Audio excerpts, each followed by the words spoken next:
ഓം ശാന്തി.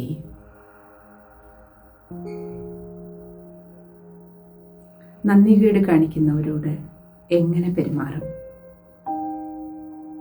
നമുക്ക് പലപ്പോഴും തോന്നില്ലേ, ഹോ ഭഗവാനെ, എൻ്റെ ജീവിതം മുഴുവൻ ഇവർക്ക് വേണ്ടി ഞാൻ എന്തെല്ലാം ചെയ്തു, എന്തെല്ലാം ഉപകാരം ചെയ്തു, എന്തെല്ലാം നല്ലത് ചെയ്തിട്ടും ഇവർക്ക് അല്പം പോലും നന്ദിയില്ലല്ലോ. നമ്മളൊക്കെ മനുഷ്യരല്ലേ, ചിലപ്പോഴൊക്കെ നമുക്ക് തോന്നും.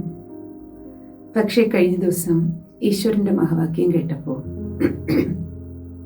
എനിക്ക് ഫീൽ ചെയ്തത്, ഭഗവാൻ പറയുകയുണ്ടായി, നിങ്ങൾ എന്നോട് നന്ദി പറയേണ്ട ആവശ്യമില്ല. നിങ്ങൾക്ക് വേണ്ടി ഭഗവാൻ എന്തെല്ലാം ചെയ്തു തരുന്നു, ഭഗവാന്റെ എന്തെല്ലാം സഹായം കിട്ടുന്നു, സഹായങ്ങൾക്ക് പോലും നിങ്ങൾ നന്ദി പറയേണ്ട കാര്യമില്ല. കാരണം എനിക്ക് ചെയ്യാനുള്ള കാര്യം ഞാൻ ചെയ്യുകയാണ്, എനിക്ക് ചെയ്യേണ്ടത് ഞാൻ ചെയ്യുകയാണ്. അതിന് നിങ്ങൾ എന്നോട് നന്ദി പറയേണ്ട ആവശ്യം എന്താണ്? എൻ്റെ ഭാഗം ഞാൻ അഭിനയിക്കുകയാണ്. ഇപ്രകാരം നമ്മളും ചിന്തിച്ചു നോക്കുകയാണെങ്കിൽ, നമ്മൾ ആർക്ക് വേണ്ടി, നമ്മുടെ മക്കൾക്ക് വേണ്ടിയാണെങ്കിലും മരുമക്കൾക്ക് വേണ്ടിയാണെങ്കിലും, അല്ല ഭാര്യ ഭർത്ത ബന്ധമാകട്ടെ, അല്ലെങ്കിൽ നമ്മൾ ഓഫീസിൽ നമ്മുടെ ഡ്യൂട്ടികൾ കടമകൾ ചെയ്യുന്നതാകട്ടെ, സമൂഹത്തിന് വേണ്ടിയാകട്ടെ, ചിലർ യാതൊരു റിട്ടേണും ആഗ്രഹിക്കാതെ തന്നെ സാമൂഹിക സേവനങ്ങൾ, സന്നദ്ധ സേവനങ്ങൾ ചെയ്യുന്ന ധാരാളം പേരുണ്ട്. വളരെ ആത്മാർത്ഥതയോടെ, സത്യസന്ധതയോടെ, എല്ലാവർക്കും മംഗളം ഉണ്ടാകണം എന്ന ലക്ഷ്യത്തോടു കൂടി പ്രവർത്തിക്കുന്നവര് എല്ലാ രംഗങ്ങളിലും നമുക്ക് കാണാൻ കഴിയും. ജീവിതത്തിന്റെ സമസ്ത മണ്ഡലങ്ങളിൽ ഇങ്ങനെയൊക്കെ നമ്മൾ ചെയ്തിട്ടും അവസാനം നമുക്ക് നന്ദിയില്ല എന്നുള്ളത് മാത്രമല്ല, വിപരീതമായിട്ട് ചില നിന്ദകളും പരിഹാസങ്ങളും അല്ലെങ്കിൽ അപകീർത്തികൾ വരെ ചിലപ്പോൾ കേൾക്കേണ്ടിയും ഫേസ് ചെയ്യേണ്ടിയും വരും. പക്ഷേ നമ്മൾ തിരിച്ചറിയേണ്ട ഒരു വസ്തുത, നമ്മൾ ചെയ്യേണ്ട കർമ്മങ്ങൾ ചെയ്യേണ്ട സമയത്ത് ചെയ്യേണ്ടതായ രീതിയിൽ നമ്മൾ നമ്മുടെ സത്യതയോടുകൂടി, ആത്മാർത്ഥതയോടുകൂടി, ശുദ്ധിയോടുകൂടി, ഒരു കലർപ്പും ഇല്ലാതെ, ഒരു കറയുമില്ലാതെ നമ്മൾ ചെയ്തുകൊണ്ട് മുന്നോട്ട് പോകുക. അപ്പം നമ്മൾ നമ്മുടെ ഭാഗം അഭിനയിക്കുകയാണ്. ആര് നന്ദികേട് കാണിക്കുന്നു, അവരവരുടെ ഭാഗം അഭിനയിക്കുകയാണ്. ആര് മോശമായി പറയുന്നു, അതും അവരവരുടെ ഭാഗം അഭിനയിക്കുകയാണ്. കാരണം ജീവിത നാടകത്തില് നമ്മൾ ഓരോരുത്തരും ഓരോ അഭിനേതാക്കളാണ്. ശരീരം നമുക്ക് അഭിനയിക്കാൻ കിട്ടിയൊരു വസ്ത്രമാണ്. ആത്മാവ്, നമ്മളെല്ലാവരിലും ഒരു ചൈതന്യം ഉണ്ടല്ലോ, ആ ആത്മചൈതന്യം അഭിനേതാവാണ്. അപ്പോൾ ഓരോരുത്തരും അവരവരുടെ ഭാഗം അഭിനയിക്കുകയാണ് എന്ന് നമ്മൾ മനസ്സിലാക്കി കഴിഞ്ഞാൽ, അവരെന്തുകൊണ്ട് നന്ദി കാണിച്ചില്ല, അല്ലെങ്കിൽ എന്തുകൊണ്ട് നന്ദികേട് കാണിച്ചു, ഇത് നമുക്കൊരു ഫീലിംഗ് വരില്ല. ഏറ്റവും പ്രധാനപ്പെട്ട കാര്യം എന്താണ്? നമ്മൾ ചെയ്യുന്ന കാര്യം നമ്മൾ ഏറ്റവും സത്യസന്ധമായിട്ട് ആത്മാർത്ഥമായിട്ടും ചെയ്യുക എന്നുള്ളതാണ്. അത് നമ്മുടെ ഭാഗമാണ് അഭിനയിക്കണം. നമ്മൾ അതിൽ നമ്മുടെ ഗുണങ്ങൾ, നമ്മുടെ വാല്യൂസ്, നമ്മളിൽ എന്ത് നല്ലതുണ്ടോ അത് നമ്മൾ നമ്മുടെ കർമ്മങ്ങളിലൂടെ കാണിക്കുകയാണ്. അതിന് മറ്റൊരാൾ നമുക്ക് തിരിച്ച് എന്നോട് നന്ദി കാണിക്കണം എന്നത് നമ്മുടെ ഒരു ഇച്ഛയാണ്.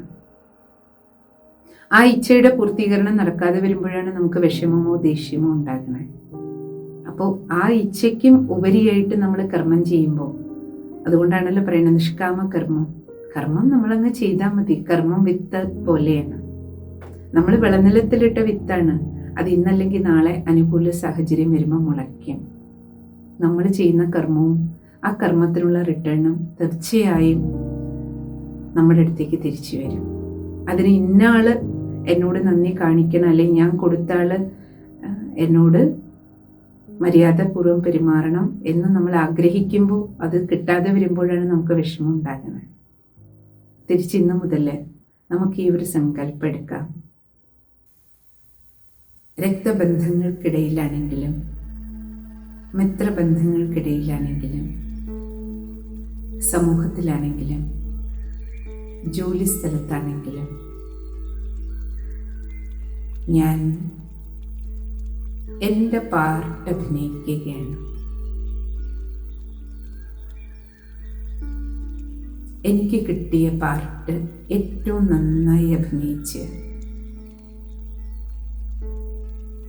ശ്രേഷ്ഠമായ കർമ്മത്തിൻ്റെ വിത്തുകൾ പാകുക എന്ന എൻ്റെ സദുദ്യമം ഞാൻ തുടർന്നുകൊണ്ടേയിരിക്കും.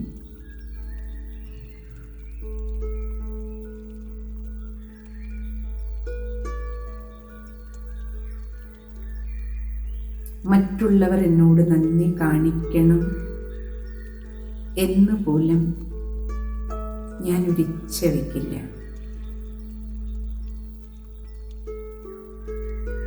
എന്നാൽ ഞാൻ സർവരോടും നന്ദിയുള്ള ആളായിരിക്കും.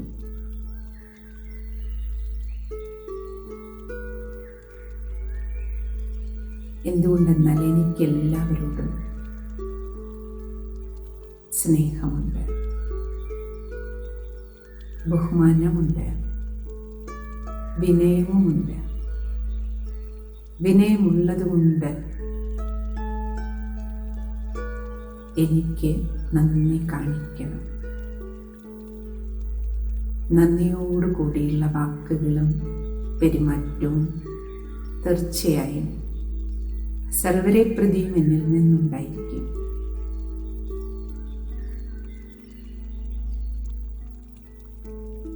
മനുഷ്യരോട് മാത്രമല്ല, സർവ ജീവജാലങ്ങളോടും പ്രകൃതിയുടെ 5 തത്വങ്ങളോടുപോലും ഞാൻ നന്ദി കാണിക്കും. കൃതജ്ഞതയോടുകൂടിയ സങ്കല്പം 5 തത്വങ്ങളെ പ്രതിയും സമർപ്പിക്കും.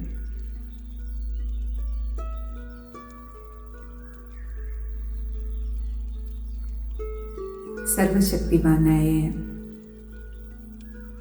ഭഗവാനോടും ഉള്ളുകൊണ്ടുള്ള എൻ്റെ കൃതജ്ഞത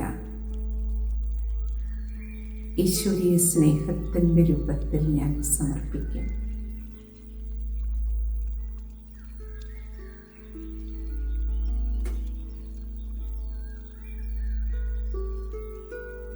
നന്ദികേട് കാണിക്കുന്നവരോടും എനിക്ക് നന്ദിയുണ്ട്.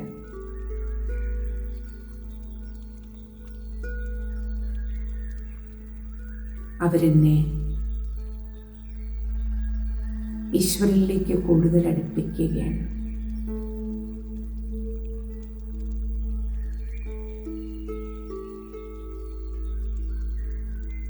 അവരെന്നെ കൂടുതൽ ക്ഷമയുള്ള ആളാക്കി മാറ്റുകയാണ്. ഓം ശാന്തി.